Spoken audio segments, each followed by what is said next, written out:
103 Radio Solo Pos Beyond Information. Sobat Solo Pos ya, kembali setiap hari Rabu kalau jam 8 malam. Itu waktunya untuk kita menambah pengetahuan tentang dunia kesehatan ya. Melulu soal musik, melulu soal lalu lintas. Wah, kita variasikan dengan suatu hal yang juga nggak kalah positifnya dong ya. Kita akan ngobrol tentang kesehatan. Dan untuk malam hari ini seperti biasa ya, bincang kesehatan bersama dengan Ikatan Dokter Indonesia untuk wilayah Surakarta. Dan malam hari ini ada dua dokter yang sudah bersiap untuk berbagi ilmunya dengan kita, sahabat Telepos. Anda nanti bisa bergabung bertanya-tanya juga ya lewat WhatsApp di 0812261313. Oke, kita akan membahas strategi gaya hidup untuk mencegah kanker. Untuk itu sudah hadir dua orang dokter. Ini yang pertama ada Dr. Agus Jati Sunggoro SPPD. Selamat malam Dokter Jati. Selamat malam. Sehat dok? Sehat-sehat. Alhamdulillah. Piye kabare? Alhamdulillah sehat-sehat. Jauh loh ini kita datangkan jauh-jauh dari Sleman ke Solo. Sleman bukan sih? Jogja ya? Jogja. Umberharjo ya. Sebenarnya tempat di sana, cuma saya kerja di RSUD Dr. Muardi nih mas. Oke. Saya jadi bolak-balik aja. RSUD Dr. Muardi, ada Dr. Agus Jati Sunggoro. Ini SPPD, kemudian apa dok? Saya spesialis penyakit dalam, subspesialis hemato-onkologi medik. Dalam hal ini saya membidangi dalam hal onkologi, kanker, kanker solid, dari kanker padat dan kanker darah begitu. Jadi penyakit dalam ada subbagian-subbagiannya. Salah satunya yang mendalami tentang kanker begitu mas. Oke, baik, nanti udah benar-benar ahlinya yang kita datangkan dari RSUD Dr. Mawardi. Kemudian satu lagi ada Dr. Muhammad Syukri Kurnia Rahman. Selamat malam dok. Selamat malam mas. Ya, dokter dari rumah sakit mana dok? Saya aslinya Kediri, cuma sekarang kebetulan sedang ditugaskan untuk belajar di RSUD Dr. Muardi. Saya kebetulan murid dari Dr. Agus Jati. Sekarang bagian hemato-onkologi medik. Ya, oke. Dulu sempat dipelonjong nggak sama Dokter Jati? Nggak ada peloncoan mas. Oke, baik sahabat Telepas, Anda bisa bergabung. Ini temanya menarik ya, mengenai kanker. Mungkin juga selama ini yang kita tahu adalah kanker jadi salah satu penyakit yang membunuh nomor berapa dok ya? Membunuh nomor 1 gitu mas. Iya. Nomor 1 nih. Burden untuk keuangannya begitu mas. Untuk dari BPJS, karena ya kita kan ada jaminan kesehatan nasional begitu ya. Itu nomor 2 setelah penyakit jantung begitu. Nah, penyakit jantung dan kanker itu 2 penyakit yang menyedot dana BPJS paling banyak. Karena kasusnya banyak gitu maksudnya. Ya, se-Indonesia juga dan bahkan dunia ya dok ya? Bahkan dunia. Oke, baik. Sobat Telepos, tapi kalau Anda ingin bertanya silakan 081-226-103-103. Tapi untuk mengenal lebih jauh tentang kanker ya, sempat ada yang bertanya dok, titipan pertanyaan sebelum saya siaran. Karena saya lihat ada di status gitu kan. Apa sih bedanya kanker sama tumor? Apakah tumor itu cikal bakal kanker atau segala macam lah pertanyaannya. Sebenarnya kanker itu yang seperti apa sih dok? Oh baik. Jadi kita awali dengan tumor begitu ya Mas Haji. Tumor itu suatu benjolan yang anormal begitu. Benjolan yang nggak abnormal. Okay. Jadi benjol itu bisa karena selnya tumbuh lebih cepat. Harusnya sel itu tumbuh, habis itu ada masa matinya begitu mas. Kalau secara medis namanya apoptosis atau mati secara sendirinya. Udah tua lah mati, ganti kulit kayak gitu ya. Nah si sel itu tumbuh terus sehingga nonjol begitu. Kalau dia kanker padat dia nonjol begitu. Kalau kanker darah dia jumlah selnya bertambah begitu. Kalau dicek di dalam darah. Nah kalau tumor itu istilah umur dari semua yang jinak sama yang ganas itu namanya tumor. Tapi kalau yang namanya kanker itu udah pasti ganas. Apa sih maksudnya bedanya antara yang jinak sama yang ganas?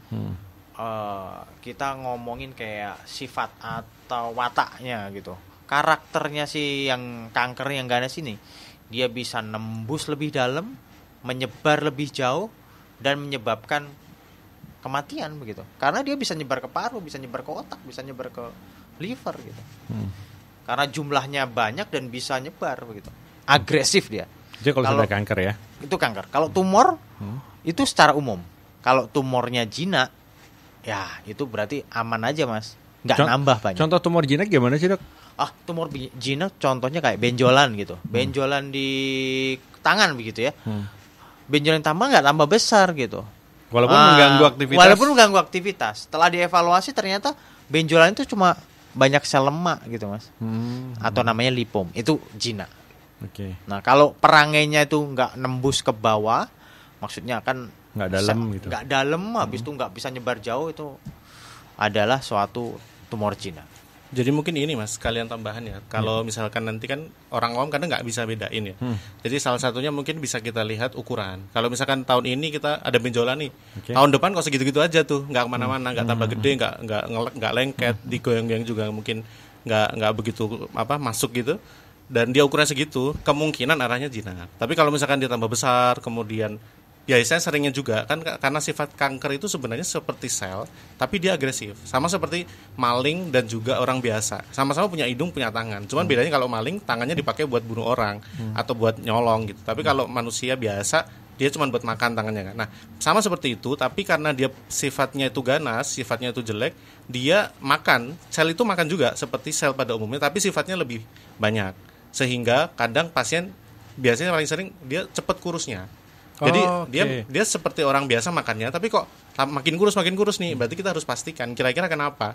Kadang ada beberapa sel atau kanker yang dia nggak terlihat di dalam nih, di dalam perut, yang mungkin baru kelihatan beberapa tahun kemudian, tapi makin kurus bisa juga ke arah sana. Jadi selain bentuknya, tapi juga perangai yang tampil itu bisa jadi beda. Nah ini kalau bicara tadi makannya normal tapi kondisinya makin kurus. Kebanyakan orang menilai pertama mungkin diabetes kali ya gitu. Bisa juga. Nah, tapi ternyata tadi dokter Sukri bilang harus dilakukan pemeriksaan, siapa tahu ada kanker yang memang tidak nampak gitu ya. Betul. Oke, baik. Ini nambah lagi nih, saya sendiri baru tahu. Nah, tadi kalau terkait dengan dokter Jati bilang seperti ada benjolan, kemudian disambung dengan dokter Sukri bahwa benjolan itu setiap tahunnya nggak bertambah, tapi saya cerita ini benar kejadian. Ibu saya baru kemarin siang melakukan operasi di telapak tangannya, itu awalnya ada benjolan, mungkin membesarnya nggak terlalu lama dalam rentang waktu tertentu. Ternyata ketika dioperasi diceritain bahwa benjolan itu dalam, dan ini hanya mengganggu aktivitas ketika harus nyapu, ketika harus memeras. Itu ibu saya mengalami rasa nggak nyaman dan dioperasi itu. Ada peluang nggak sih dok bahwa itu hanya tumor ataukah ada potensi kanker? Itu ada pemeriksaan apa yang mungkin harus dilakukan? Nah, setelah tadi dokter mengoperasi mengambil jaringannya, nanti akan dilihat di bawah mikroskop. Nanti ada dokter lain yaitu patologi yang akan menilai nih, ini si selnya ini dia menuju jinak atau ganas. Nah ini ada penilaiannya sendiri mas. Jadi nanti dilihat di bawah mikroskop, gitu dokter Sukri ya? Yeah. Jadi nanti dari situ kita bisa menentukan arahnya ini kemana, jenis selnya seperti apa. Dan yang perlu dicatat juga untuk proses terjadinya tumor ataupun kanker ini, dia ada teori namanya multi-hit multifaktor. Jadi multi-hit itu adalah pukulan berulang yang terjadi terus-menerus. Jadi misalkan gini, orang rokok nih, ketika dia ngerokok seminggu 2 minggu barangkali nggak menyebabkan kanker. Tapi ketika itu terjadi dalam puluhan tahun, maka memungkinkan karena multi-hit. Jadi satu hit dari rokok itu dipukul terus-menerus, digunakan terus-menerus, dipakai terus-menerus, akhirnya menyebabkan itu. Yang kedua multifaktor bisa jadi dari rokok, tapi yang lain juga.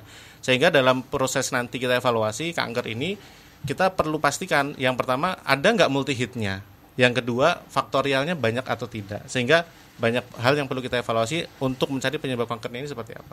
Kira-kira begitu. Kalau kita bicara penyebab kanker berarti beragam ya dok ya, tergantung jenis kanker itu sendiri ya. Betul. Atau ada nggak sih penyebab yang secara umum lah, istilahnya suatu hal yang ini nih pencetusnya suatu saat nanti bakal jadi sel kanker gitu. Baik. Jadi kalau misalnya kita lihat penyebab gitu, penyebab itu bisa dari dalam, bisa dari luar, dalam tubuh atau bisa dari luar tubuh kita. Jadi hal-hal di luar tubuh kita itu bisa merubah tubuh kita. Environment ini, lingkungan itu bisa merubah tubuh. Nah kalau di dalam tuh sesuatu yang kadang-kadang bawaan gitu mas. Bawaan apa itu? Ya genetik. Jadi mungkin memang udah ada suatu perubahan sel DNA atau mutasi gen di situ, sehingga yang terbawa oleh dia gitu. Dibawa dari siapa? Dari orang tua dan lain sebagainya. Dari orang tua, nenek, buyut. Kadang-kadang di orang tua belum muncul, di anak muncul gitu. Nah, jadi hal itu bisa terjadi. Pertama tadi genetik. Jadi bawaan memang sifat. Kemudian adalah penyebab yang utama infeksi. Infeksi itu yang udah terbukti bisa menyebabkan kanker mas. Yang nomor 1, infeksi human papillomavirus. Orang bisa sebut kutil atau apalah. Itu kanker leher rahim. Kanker leher rahim. Yang kedua, infeksi hepatitis. Itu udah jelas, infeksi hepatitis bisa jadi kanker liver. Itu kalau ada infeksi, Dok, ya? Kalau kita punya hepatitis tapi nggak ada infeksi? Itu dalam jangka waktu lama nanti, progres gitu. Jadi infeksi sekarang 10 tahun, 20 tahun mendatang bisa jadi kanker nih gitu. Berarti alarm banget ya? Alarm banget. Nah, infeksi-infeksi virus yang lain bisa dan kadang nggak terdeteksi nih. Epstein-Barr virus, apa macam-macam infeksi bisa. Infeksi itu. Terus paparan-paparan zat kimia nih, paparan-paparan radiasi, paparan-paparan radiasi bisa menyebabkan kayak gitu. Ada obat, ada zat-zat namanya karsinogenik, gitu ya. Karsinogenik, zat-zat karsinogenik itu yang menumpuk dalam tubuh kita, nyebabin mutasi. Mungkin Dokter Sukri mau nambah. Jadi ini menarik ya terkait dengan paparan. Jadi kemarin kan kalau nggak salah di YouTube tuh ada tuh Daniel Mananta lagi ngobrol sama pendeta Billy kalau nggak salah. Nah itu dia menyampaikan, saya ini sehat, tahu-tahu tiba-tiba suatu saat saya ngedrop, HB turun, leukositnya naik, kemudian trombosit turun, kemudian dibawa ke Singapura, lalu ditanya kenapa gitu. Kemudian dokternya menanyakan, ada nggak kira-kira dalam beberapa tahun terakhir ini sesuatu yang Anda masukkan dalam tubuh Anda, kemudian Anda infeksi dan alergi dan diteruskan. Setelah dicek ternyata ada deodoran, Dok. Dia pakai deodoran itu dia alergi, tapi dia terusin, gatel terusin aja tuh. Nah, sehingga walaupun sekali lagi ya multi-hit multifaktor, tetapi ketika kita memang ada sesuatu yang tertolak dari tubuh kita, kan ada muncul tuh alarm tuh. Nah, sehingga ketika kita ada sesuatu mungkin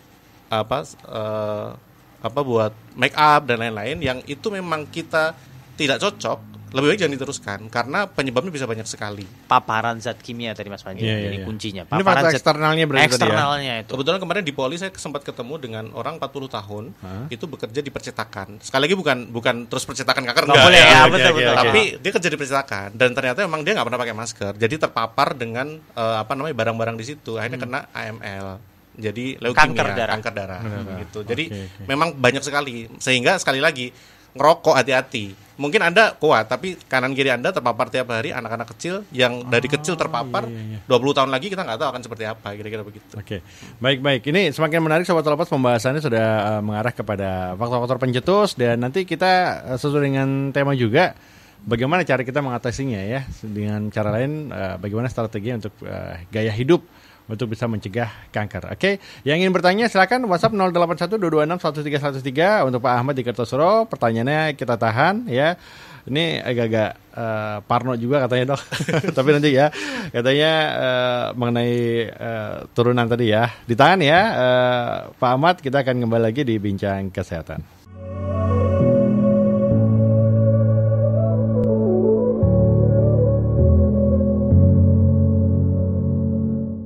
Be healthy, be happy, and live longer, Sobat Telepos ya. Masih di Bincang Kesehatan 103. Saya masih bersama dua dokter ini, Dr. Agus Jati Sunggoro dan juga Dr. Muhammad Syukri Kurnia Rahman dari RSUD Muwardi ya, dari Ikatan Dokter Indonesia. Baik, Sobat Telepos, ini sudah ada yang bergabung. Ada Pak Ahmad yang pertama di Kertosuro.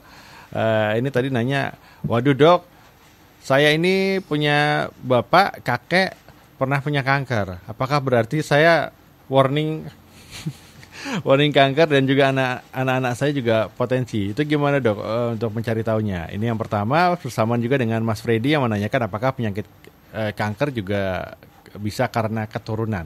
Silakan Dokter Jati. Untuk mensimpulkan pertanyaan dua-duanya saya jawab langsung. Dari Pak Ahmad sama Mas Freddy. Pak Ahmad dan Mas Freddy. Konsepnya adalah kalau memang orang tua atau kakek kita itu memang menderita kanker, kemungkinan kita sendiri dan anak-anak kita di bawah kita itu bawa bakat kanker itu. Cuma untuk mengeceknya ini memang ada ilmunya sendiri nih, namanya cancer genetik. Ada dokternya sendiri namanya dokter genetika untuk cek kanker. Yang nomor satu, si kankernya orang tuanya itu apa? Kankernya kakeknya itu apa, agar nanti bisa dideteksi sebenarnya. Kalau mau lebih lanjut tuh bisa dicek nih gen apa yang ada nggak di bapaknya, ada nggak di anak nanti gitu. Nah, sehingga saya bisa katakan kalau memang orang tua atau kakek itu ada kanker, resiko buat Mas berdua ini tinggi. Contohnya, saya kasih satu contoh adalah Angelina Jolie. Angelina Jolie mamanya itu kanker indung telur, atau kita sebut dalam bahasa kedokteran kanker ovarium. Setelah dicek nih, mamanya Angelina Jolie ini ada mutasi genetik. Nah, mutasi genetiknya tertentu, namanya BRCA atau BRCA mutation namanya kalau bahasa Inggrisnya. Setelah dicek mamanya positif ada mutasi.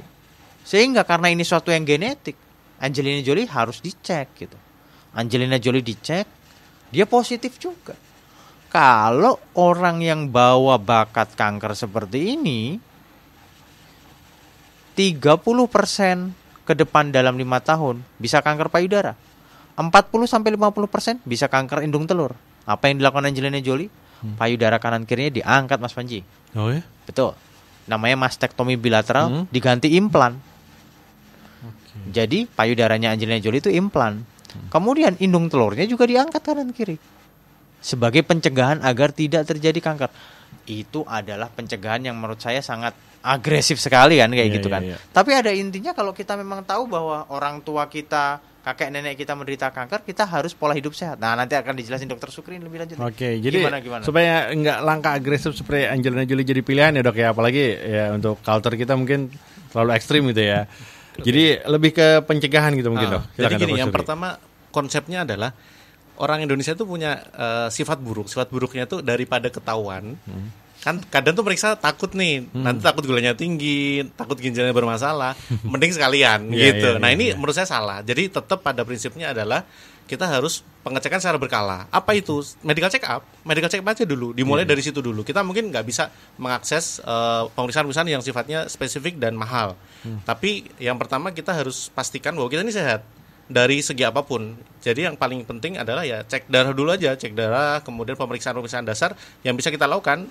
Dan itu tidak mahal, sebenarnya tidak mahal, asalkan kita mau. Dan ada beberapa tempat-tempat yang memang pemeriksaan itu, misalkan di Labkesda, itu memang terus terang murah dia untuk pemeriksaan-pemeriksaan yang sifatnya umum. Itu kita bisa pastikan itu yang pertama. Paling sederhana itu. Di mana Dok? Di Labkesda, Laboratorium Kesehatan Daerah. Itu pemeriksaan murah-murah kalau dibanding dengan mungkin lab-lab lain ya. Itu termasuk murah dan hasilnya sama gitu. Jadi sangat aksesibel untuk dilakukan, itu yang pertama. Yang kedua untuk pencegahan. Nah maka yang pertama yang perlu kita lakukan adalah pola hidup sehat dengan konsumsi makanan. Makanan-makanan yang sifatnya karsinogenik itu banyak sekali. Salah satunya yang dibakar sampai keluar areng-arengnya itu yang sampai hitam-hitam itu. Walaupun karbon. Jadi ada gitu karbon yang udah kebakar, nah itu menimbulkan kanker nanti Mas. Itu karsinogenik. Jadi karsinogenik itu sesuatu yang bisa memunculkan atau merangsang terjadinya sel kanker. Tetapi kita tidak berarti menghindari total ya, tapi kita harus pastikan bahwa itu terbatasi. Yang kedua terkait dengan makanan. Jadi pada prinsipnya begini. Ketika kita mengatur pola makan, maka terutama ketika kita berada dalam kondisi starvation atau starving. Makanya kadang kita kenapa banyak sekali sekarang diet intermittent fasting dan seterusnya. Pada kondisi tubuh sehat itu, yang aktivitas sehari-hari, itu inflamasi banyak sekali. Nah, pada suatu titik di mana kita terjadi starvation atau starving, maka inflamasi itu akan digantikan oleh proses autofagi namanya. Autofagi itu dia akan memakan sel-sel yang rusak, kemudian di-recycling. Nah, proses autofagi ini ketika dia normal, sebenarnya tertutup oleh proses inflamasi. Ketika dia starving, maka inflamasi itu akan sementara ditekan, digantikan autofagi tersebut. Maka ketika autofagi itu muncul, maka proses untuk recyclingnya akan lebih baik dan sel-sel yang rusak itu kemudian akan digantikan. Nah maka pola diet yang baik yang kita menahan lapar kita, kemudian kita mengatur pola makannya itu sangat penting sekali. Nah bagaimana kemudian kita mengaturnya dan bagaimana atau berapa banyak kebutuhannya kita bisa ngitung dari apa tinggi badan dikurangi 100 itu dikali 1 kilogram. Untuk orang-orang yang tinggi dikali 90% dari itu adalah berat badan ideal kita. Kalorinya berapa? Kalorinya adalah kalau perempuan 25 dikali dengan jumlah itu tadi. Misalkan 165 tingginya. Maka berat badan idealnya adalah 165 dikurangi 100, berarti 65. 65 dikali 30 untuk laki-laki, itu adalah kebutuhan kalorinya. Nah, kita batasi kalori di situ. Kalau misalkan kalorinya berlebihan, maka kita akan berpotensi untuk tidak masuk ke dalam proses autofagi itu tadi. Sehingga kita akan terus-menerus terjadi proses inflamasi. Yang kedua adalah olahraga. Nah, olahraga ini penting. Kenapa? Karena ketika kita olahraga, maka proses metabolisme itu akan baik. Ketika proses metabolisme akan baik, maka sirkulasi ke tubuh akan maksimal. Kemudian proses regenerasi sel juga akan berjalan dengan baik. Kira-kira begitu. Oke, baik. Ini sudah ada yang bertanya lagi. Pak Rahman katanya, Dok, saya sering baca artikel beberapa buah-buahan yang katanya bisa mencegah kanker. Tapi saya nggak percaya begitu aja karena menurut saya itu pasti akan kolaborasi dengan makanan lain atau dengan treatment lain secara fisik gitu. Bisa dijelaskan lebih masuk akalnya dok, kenapa buah-buahan itu kok bisa dibilang mencegah kanker? Oke, baik. Nah, gini Mas Panji. Tadi saya nambahin Dokter Sukri bahwa intinya sebenarnya kalau kita kebanyakan makan, mohon maaf kegendutan, obesitas, itu timbul inflamasi. Yang tadi inflamasi itu radang. Radang yang banyak tadi menimbulkan penyakit metabolik yang nggak akan baik begitu. Jadi jaga pola makan itu utama gitu. Tentang buah gitu. Buah itu sebenarnya oke. Pertama, ada kandungan vitamin di situ. Vitamin C, vitamin B, vitamin D gitu. Dan ada antioksidan nih Mas. Nah, antioksidan itu adalah suatu zat di mana mencegah terjadinya suatu radang yang berlebih gitu. Sehingga suatu antioksidan kalau kita kasih di tubuh kita itu protektif gitu, menjaga tubuh kita. Tapi harus diingat nih, buah-buahan tersebut dalam prosesnya itu ada paparan zat kimia enggak? Gitu. Ya benar buah itu ada kandungan antioksidan. Tapi selama proses misalnya proses penanaman, semprotin pestisida, habis itu diawetin, maksudnya dari habis dipetik, habis itu diolah, habis itu diawetin dulu, itu suatu hal-hal yang menurut saya penambahan zat kimia itu yang akan merugikan dari si buah itu gitu. Kalau bisa sesuatu hal yang organik Mas Panji. Oke, mungkin dari pupuknya, betul. Mungkin dari perawatan gitu ya. Betul, karena paparan zat kimia harus diminimalisir terhadap hal tersebut. Dokter Sukri ada tambahan? Ya, pada prinsipnya bukan hanya buah ya, tapi semua. Terutama buah memang, tapi semua juga termasuk apa? Kita harus bedakan begini. Makanan itu ada namanya fast food, ada junk food. Tidak semua yang fast food itu junk food. Gitu. Dan tidak semua junk food itu fast food gitu. Jadi misalkan begini. Apa bedanya makanan yang biasa dengan junk food? Kalau junk food itu dia tidak seimbang antara gizi yang di dalamnya, kebanyakan gula, kebanyakan lemak dan lain-lain. Tapi kalau misalkan fast food itu makanan yang memang siap saji. Nah kita itu yang hindari bukan fast foodnya, tapi junk foodnya. Walaupun mostly kita tahu lah kalau junk food itu biasanya fast food ya. Cuman junk food ini harus kita hindari. Sehingga ketika kita menghindari hal-hal yang kayak tadi buah yang kita tahu pastikan betul bahwa ini buah yang baik. Kemudian makanan kita hindari yang junk food, kita pilih yang baik-baik. Maka sebenarnya itu mengurangi proses untuk terjadinya kanker. Karena sekali lagi tadi ya, multi-hit, multifaktor. Prinsipnya itu. Oke, baik. Sobat Talapas, nanti kita akan berlanjut. Ini sudah mulai ada beberapa pertanyaan yang masuk terkait dengan makanan, ya, termasuk pola hidup sehat. Nanti kita akan kembali tetap di Bincang Kesehatan.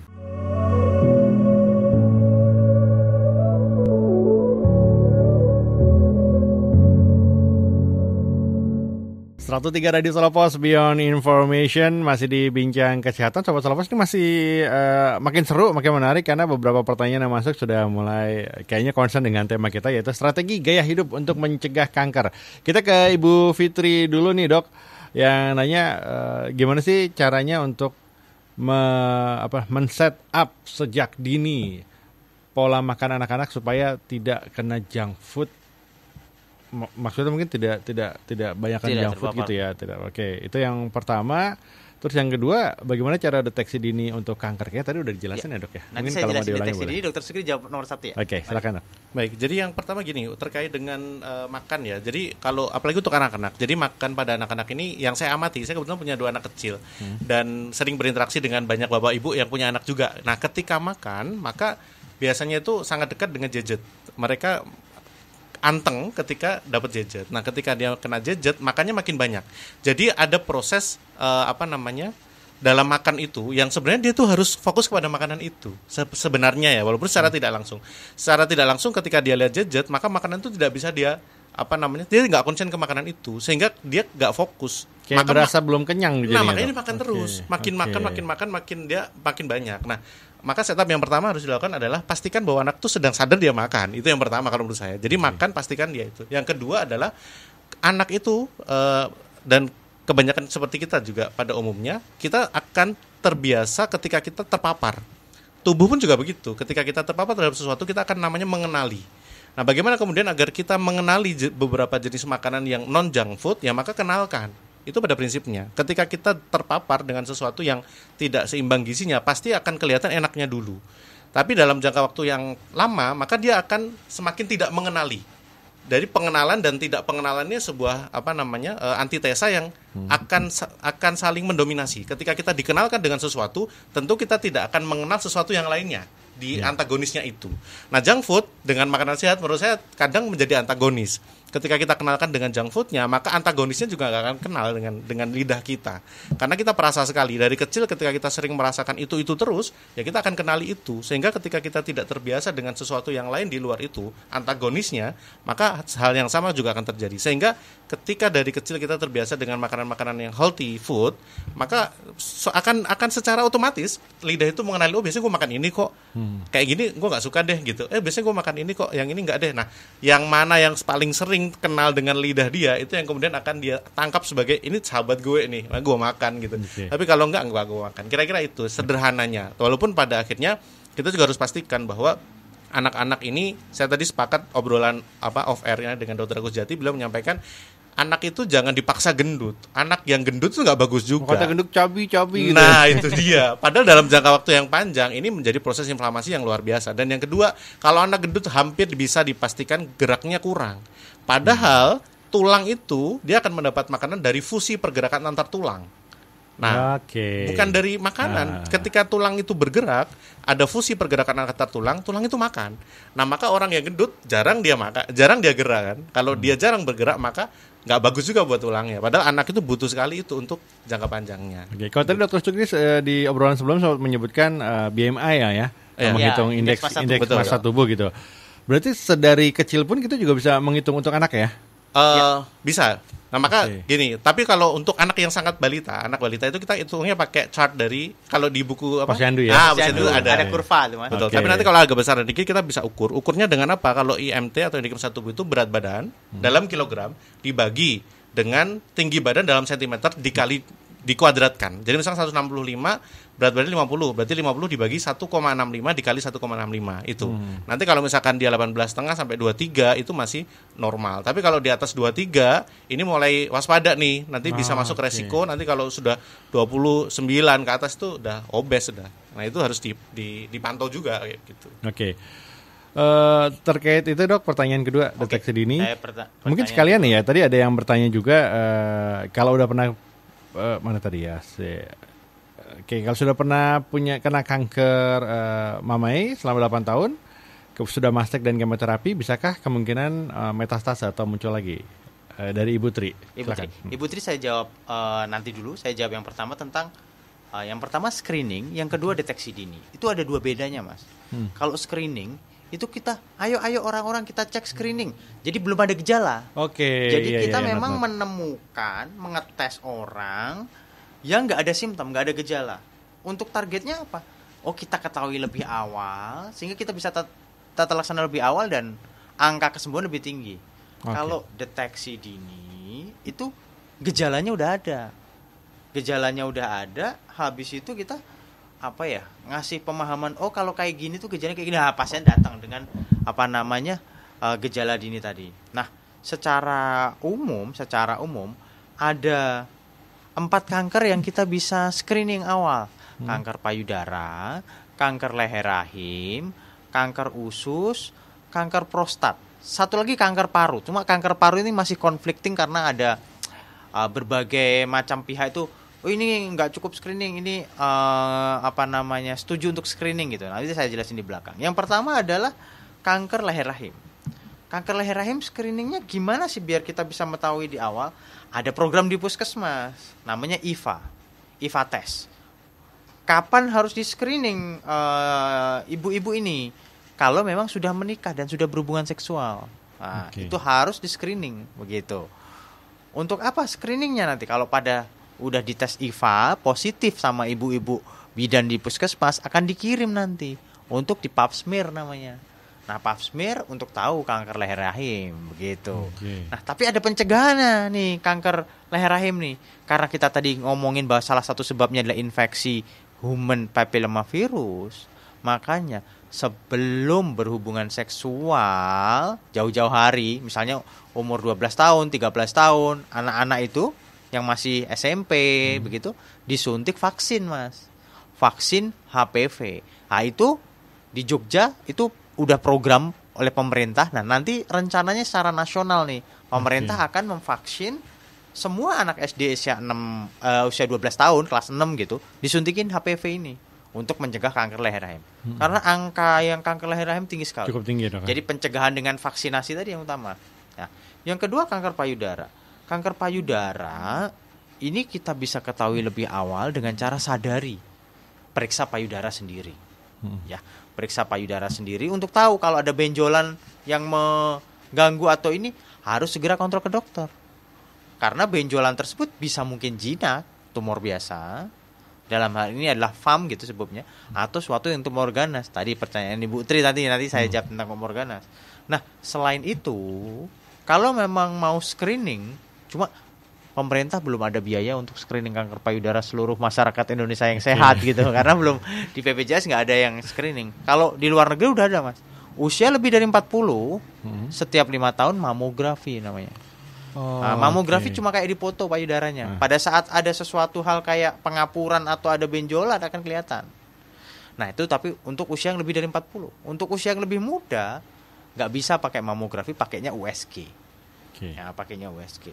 Nah setelah itu tadi adalah saya sebutin tadi prostat begitu. Nah prostat ini kalau di luar negeri di screening, Mas, pakai cek lab aja namanya PSA, prostat specific antigen. Buat usia laki-laki yang udah lebih dari 60 kalau di luar negeri, cekin. Karena biasanya bapak-bapak tuh pipisnya udah terganggu, Mas. Prostatnya membesar gitu.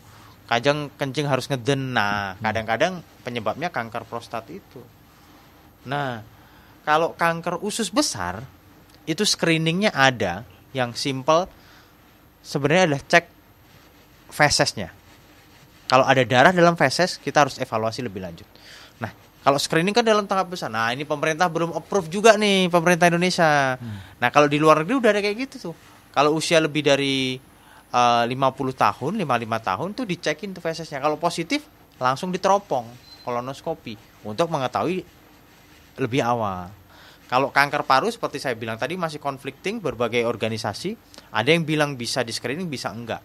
Karena harus pakai CT scan, Mas. CT scan tapi dosis rendah. Nah biayanya lebih banyak lagi. Karena kita tadi kalau maunya screening kan basisnya populasi secara umum, butuhnya banyak biaya. Nah untuk menjawab pertanyaan Ibu Tri nih. Jadi Ibu Tri ini bertanya tentang kalau misalnya ini pasien kanker payudara sudah pernah di mastektomi. Mastektomi itu kalau bahasa orang awam payudaranya diambil semua, Mas. Payudaranya diambil semua sampai kelenjar getah bening di ketiak juga diambil untuk ngecek itu. Habis itu biasanya udah di kemo. Habis itu biasanya udah di kemo itu adalah obat lewat infus sistemik untuk biar nggak kambuh. Habis itu disinar biasanya. Ya. Setelah itu apakah 8 tahun bisa kambuh lagi begitu ya? Nah, angka kekambuhan itu tergantung dari tipenya. Makanya saya selalu pesen sama pasien-pasien kanker payudara harus pinter-pinter. Kenapa pinter-pinter? Pinter-pinter baca sama pinter-pinter tahu tipenya tipe apa begitu. Ada 4 tipe. Apakah hormonalnya positif apa enggak gitu. Kalau hormonalnya positif, ada HER2 yang positif apa enggak gitu. Kemudian ada yang semuanya negatif gitu. Nah itu tipe-tipenya, Mas. Nanti ada pemeriksaan gitu. Kalau orang yang hormonalnya positif, jadi sel tumornya dicek di bawah mikroskop, pertanda hormonnya positif, dia lebih bagus, Mas. Angka kekambuhan lebih rendah. Ada 2 tipe yang kekambuhan lebih tinggi. Yang HER2, yang positif, sama yang semuanya negatif. Atau yang disebut triple negatif. Ini kekambuhannya lebih cepat, 2 tahun pertama, biasanya udah pada kambuh. Kalau yang hormonal, dia pelan-pelan nih. Nanti kambuh biasanya udah tahun ke-8, tahun ke-7. Bisa mungkin kambuh nggak? Bisa gitu. Untuk biar nggak kambuh gimana? Untuk biar nggak kambuh, kalau yang hormonal positif dikasih obat hormonal, obat tablet. Minimal 5 tahun, habis itu bisa diperpanjang sampai 10 tahun. Untuk mencegah kekambuhan. Obat tablet yang diminum tiap hari. Itu tergantung kondisi pasien juga, Dok ya? Bisa diperpanjang atau enggak, atau itu udah prosedural? Sudah prosedural. Diperpanjang 10 tahun. Jadi 10 tahun biasanya untuk mencegah kekambuhan. Tapi untuk 2 hal yang utama, yang HER2 sama yang triple negatif, nggak ada obat maintenance seperti itu.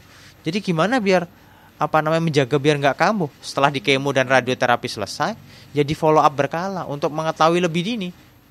Ya di USG lagi, di ronsen lagi, gitu-gitu secara manual tiap bulan, tiap 3 bulan gitu. Untuk mengetahui lebih awal.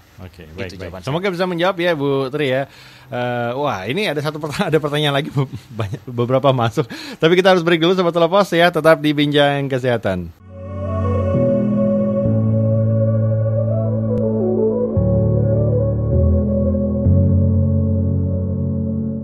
103 Radio Salapos Beyond Information, bincang kesehatan semakin mendekati akhir, malah semakin banyak yang bertanya nih. Ini bisa-bisa Dr. Syukri sama Dr. Jati nggak pulang. Baik dok, ini ada penanya dari Bu Rahmi, katanya lah kok hilang WA-nya sebentar. Oke. Dok, kalau untuk makanan ada nggak sih yang istilahnya kalau dia itu adalah, sebentar, atau saya skip dulu deh yang Ibu Rani, DWA-nya hilang. Pak Santosa di Sukoharjo. Selamat malam, benarkah produk pertanian dari hasil modifikasi genetika ini bisa menyebabkan kanker? Ya, monggo siapa dok? Silakan dokter Syukri. Baik, jadi pada prinsipnya begini, untuk produk-produk baru memang kita belum bisa memastikan. Jadi kalau di kedokteran itu ada istilahnya evidence based medicine. Kita pengobatan, apapun yang kita lakukan harus ada buktinya. Nah, dalam hal ini kita tidak bisa mengatakan tidak, juga tidak bisa mengatakan iya. There is no insufficient, there is no complete evidence yang membuktikan bahwa ini bisa menyebabkan kanker. Namun pada prinsipnya adalah sesuatu yang bertentangan dengan kehidupan biasanya, itu nanti akan menjadi sesuatu yang dilawan oleh tubuh. Nah, proses perlawanan itu akan berdampak jangka panjang, sehingga tetap disarankan pada akhirnya kita back to nature, kembali kepada sesuatu yang memang kita kodratnya di sana. Maka makanan-makanan yang sehat, yang tidak banyak dimodifikasi, itu menurut saya adalah the best choice untuk saat ini. Walaupun nanti ke depan barangkali akan ada bukti yang cukup yang akhirnya mengatakan bahwa memang itu iya. Tapi kalau sekarang memang belum ada, sehingga tidak bisa dikatakan ya, tapi juga jangan sampai kemudian kita kemudian menelan mentah-mentah begitu saja. Kira-kira begitu. Oke, baik. Ini Bu Rahmi nanya, dok, kalau makanan-makanan yang tadi katakanlah dilarang, tapi dibilang dibatasi gitu. Contohnya saya suka sekali makan mie instan. Apakah itu memang salah satu pencetus cancer juga, ataukah harus bisa dibatasi maksimal berapa dalam satu pekan?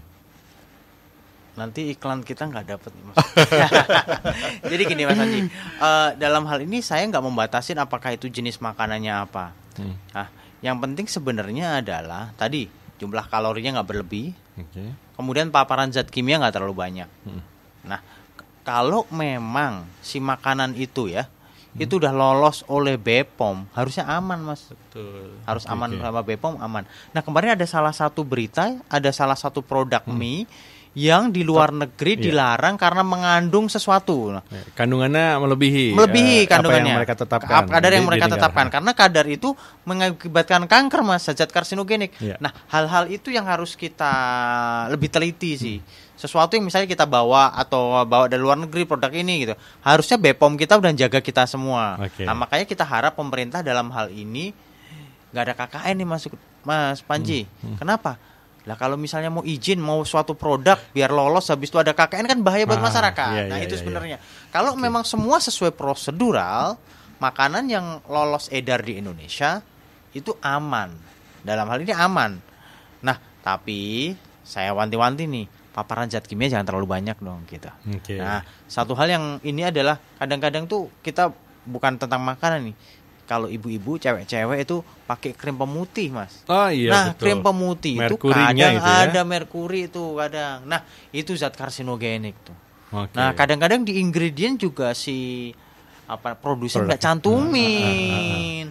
Dan BPOM juga kadang-kadang lolos. Nah, itu hal-hal kayak gitu nih yang kita nggak bisa hindari. Kalau untuk kosmetik saya punya produk MLM ya, dokter-dokter yang bisa nggak bercanda. Baik dok, ini sudah harus segera kita akhiri obrolan kita malam hari ini, luar biasa. Mungkin bisa dibikin season 2 itu dok, jilid 2 ya. Karena kalau bicara kanker 1 jam kayaknya nggak cukup ya. Benar. Ini baru dari segi bagaimana strategi untuk menjaga supaya nggak kena kanker ya, lebih ke gaya hidup. Nanti kita masih banyak sekali penyebab-penyebabnya terus gimana dan sebagainya. Baik, tapi terima kasih Dr. Jati, Dr. Agus Jati Sunggoro, SPPD subspesialis Onkologi medis ya. Kemudian juga Dr. Muhammad Syukri Kurnia Rahman dari Ikatan Dokter Indonesia Surakarta. Terima kasih. Pekan depan kita masih akan ada bincang kesehatan bersama dengan ID Surakarta, Sobat Salapos. Sekali lagi, ini lanjut tugas rumah sakit atau tugas di rumah? Balik. Nah, jangan lupa jaga kesehatan, pola hidup sehat, olahraga tadi Mas Panji. Siap. Oke, matur nuwun dokter. Semoga kita bisa ketemu lagi di lain kesempatan. Sobat Salapos, sekaligus saya pamit. Setelah ini akan ada Heru Cahyono yang akan menemani Anda di Selekta Malam dengan lagu-lagu tahun 80 dan 90-an. Terus dengarkan Radio Salapos, News Radio with Smart Listeners.